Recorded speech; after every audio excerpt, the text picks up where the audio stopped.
Mootiin amantii biraataan qaba siin jedha akkasii dhageessisaniif dhibbarraa dhibbatti amanee dubbisee hubadhee naagalee kan itti amanee fudhadhee dhufee.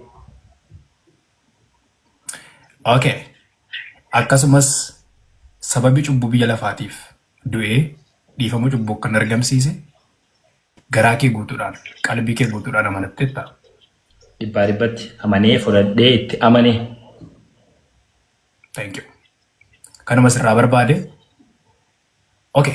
Erga akkas ta'e harka kee ol kaastee akka kamitti saatu Yesuus Kiristoosiin amanattee namni gooftaan si fudhachiise jira.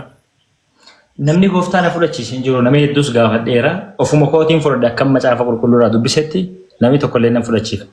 Ofumaaf hin fudhadhe. Yaa. Ofumaan fudhachuun amma fakkeenyaaf maal jedhama namni si dura bu'ee fakkeenyaaf bakka shaadaa beektee yaada. Yeroo shaadaa saniif immoo deebiin sii qaba. Raajii Masaratii wajjin guyyaa haasofne irra bilbilaan. Bilbila isaa naa ergaa jedheen poosti godhee namni hedduu naa erganii dubbiseera. Beellama qabannee irra isa immoo Araara TV irratti na argitu yeroo gabaabatti. Okay. Yaa. Asitti immoo yaaduun qabu yoo jette I'm ready. Asitti inni si qabsiisuun ta'u. Mirga guutuu qaba.